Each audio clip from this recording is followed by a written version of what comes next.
আচ্ছা, বাংলাদেশ ক্রিকেট না Kenya cricket হয়ে যাচ্ছে, তাহলে সেই দলটাই যে অস্ট্রেলিয়ার মাটিতে অস্ট্রেলিয়ার বিপক্ষে টেস্ট সিরিজটা জিতলো, তাতে কেমন লাগছে? আচ্ছা, বাংলাদেশ ক্রিকেটটা না ধ্বংস হয়ে যাচ্ছে, সেই ধ্বংস হওয়া বাংলাদেশ ক্রিকেট দল যখন এরকম একটা অবিস্মরণীয় অর্জনে পুরো দেশটাকে রাঙিয়ে দেয়, তখন কেমন লাগছে? এরকম একটা আলোচনা আছে। আমরা এই যে অস্ট্রেলিয়ার বিপক্ষে বাংলাদেশে জয়ের পর বিভিন্ন ভিডিও করেছি, সেইখানেও কমেন্ট সেকশনে এইরকম মন্তব্য করেছেন অনেকে, কেউ কেউ।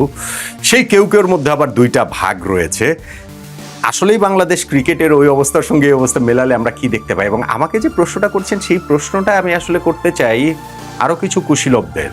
তাদের কাছে আমি জিজ্ঞাসা করতে চাই, কেমন লাগছে? রাগ করলেন? ধরেন আমিনুল ইসলাম বুলবুল ভাই, বাংলাদেশ ক্রিকেট বোর্ডের সাবেক প্রেসিডেন্ট। অস্ট্রেলিয়াতেই তো থাকেন তিনি এখন, তাই তো? অন্য কোথাও তো যাওয়ার কোনো কারণ নাই, মানে কথা না আর কি, যা দেখতে দেখতে পেলাম। তো বাংলাদেশ টিম অস্ট্রেলিয়া সফর করছে, এখানে এরকম একটা অবিস্মরণীয় অর্জন বাংলাদেশের হলো, টেস্ট জিতে গেল। বুলবুল ভাই কোথায়? বুলবুল ভাইকে কেন দেখা যাচ্ছে না? বাংলাদেশ যে টেস্টে জিতেছে অস্ট্রেলিয়ার মাটিতে, বুলবুল ভাই কি রাগ করেছেন?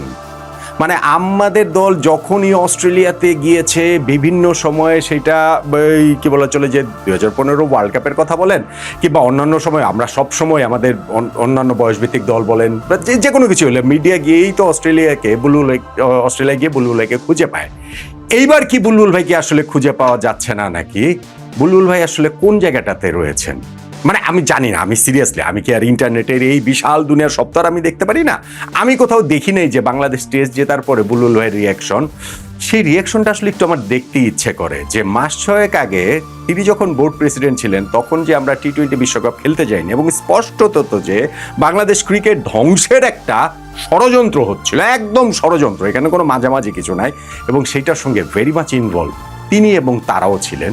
সেই বুলবুল ভাই যখন দেখেন এখন বাংলাদেশ ক্রিকেট অস্ট্রেলিয়ার মাটিতে অস্ট্রেলিয়াকে টেস্টে হারিয়ে দিচ্ছে, কেমন লাগে? তার কি ভালো লাগে? ফরমার ক্রিকেটার ছিলেন, ফরমার ক্যাপ্টেন ছিলেন, বাংলাদেশের প্রথম টেস্ট সেঞ্চুরিয়ান তিনি, প্রথম টেস্টের সেঞ্চুরিয়ান, প্রথম ওয়ার্ল্ড কাপ ক্যাপ্টেন, সেই হিসাবে গর্ব হয়? নাকি বোর্ড প্রেসিডেন্ট হিসাবে যা যা তিনি করতে চেয়েছিলেন, বাংলাদেশ ক্রিকেটকে কেনিয়া বানানোর যে মিশনে ছিলেন, বাংলাদেশ থেকে ক্রিকেট নেই করে দেওয়ার যে মিশনটাতে ছিলেন, সেই মিশনটা যখন সাকসেসফুল হয় না, বাংলাদেশ যখন মাস 6 মধ্যে অস্ট্রেলিয়ার মাটিতে অস্ট্রেলিয়াকে হারিয়ে দেয়, তখন কি বুলবুল ভাই আসলে রাগ করেন কিনা? ফরমার ক্যাপ্টেন ক্রিকেটার বুলবুল ভাই আনন্দিত হন কিনা, নাকি ফরমার বোর্ড প্রেসিডেন্ট হিসেবে বুলবুল ভাই রাগ করেন কিনা, ওইটা আমার একটু জানতে ইচ্ছা করে। ডক্টর আসিফ নজরুল বাংলাদেশেই তো আছেন, ইদানিং আরও তো সরব টরব দেখা যায় না, কিন্তু তারই বা অনুভূতিটা কি? বাংলাদেশ, তিনি তো স্পোর্টসের বিরাট লাভার, স্পোর্টস তো তিনি খুবই পছন্দ করেন। এখন সেই স্পোর্টস পছন্দ করাটা, এই যে যখন অস্ট্রেলিয়ার বিপক্ষে বাংলাদেশ টেস্ট জিতলো, তখন আসলে তার কেমন লাগছে? তাকে অনুভূতি জানাতেই হবে এমন কোনো কথা না, আমি জাস্ট এমনি একটু জানতে চাই যে তার আসলে কেমন লাগছে। তিনি কি আনন্দিত, নাকি তিনিও আসলে রাগ করেছেন? তিনি ওই যে উপদেষ্টা থাকাকালীন সময়ে ঢাকা স্টেডিয়ামে ওই কূটনীতিকদের সঙ্গে একটা প্রীতি ফুটবল ম্যাচ খেলার সময় বলেছিলেন না যে ফুটবল হচ্ছে আমাদের প্রাণের খেলা, আর ক্রিকেট হচ্ছে পার্শ্ববর্তী একটা দেশের হেজিমনি আমাদের উপরে চাপিয়ে দেওয়ার জন্য এই ফুটবল খেলাটাকে গলা টিপে হত্যা করা হয়েছে। এটা ফুটবলের প্রতি ভালোবাসা থেকে বলেন নাই, এটা ক্রিকেটের প্রতি বিদ্বেষ থেকে বলেছেন, এবং এটা ওই পার্শ্ববর্তী দেশ ভারতের প্রতি বিদ্বেষ থেকে বলেছেন। এবং তারা যে ওই যে অন্তর্বর্তীকালীন সরকারে ছিলেন, ওই যে ওই হাওয়া থেকে বলেছিলেন।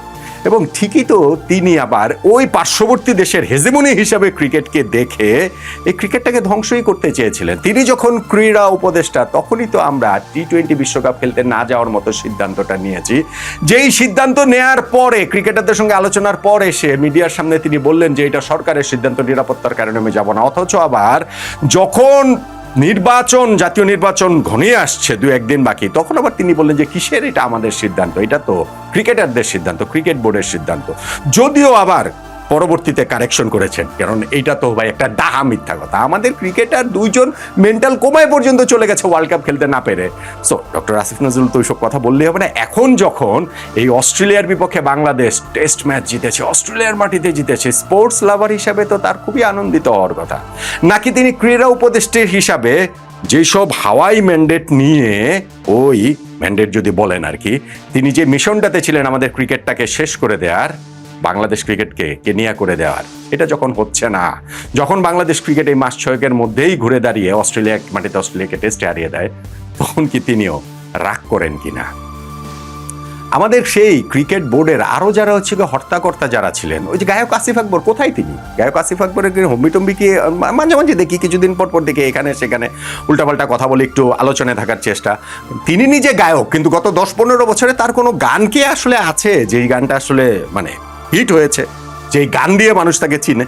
সেইটা না করে এই যে ক্রিকেট বোর্ডের পরিচালক হিসেবে এসে অল্প কিছু সময়ের মধ্যে তিনি যে মিশনটাতে নিয়েছিলেন, সেগুলো উল্টাপাল্টা নানান কথাবার্তা বলে নানান রকম গ্যাঞ্জাম ট্যাঞ্জাম পাকিয়ে যে একটু শিরোনামে ছিলেন, ইদানিং তো আর দেখছি না। সো আমরা যখন অস্ট্রেলিয়ার বিপক্ষে এখন টেস্টে জিতলাম, কেমন লাগছে তার? কোথায় আছেন তিনি? ওই অনুভূতিটাও মানে ওই খুশি হয়েছেন নাকি হচ্ছে কি তিনি না বিরাট সংগঠক নাকি ছিলেন, বিরাট নাকি খেলোয়াড় ছিলেন, সো ওইগুলোর সত্তার কথা মনে করে কি খুশি হয়েছেন নাকি আসলে রাগ করেছেন? আসলে আমাদের নাজমুল আবেদিন ফাহিম ভাই কোথায়? আমাদের ক্রিকেট গুরু, আমাদের ক্রিকেটের দীক্ষা গুরু, আমাদের স্যার, যে আমাদের কত ক্রিকেটার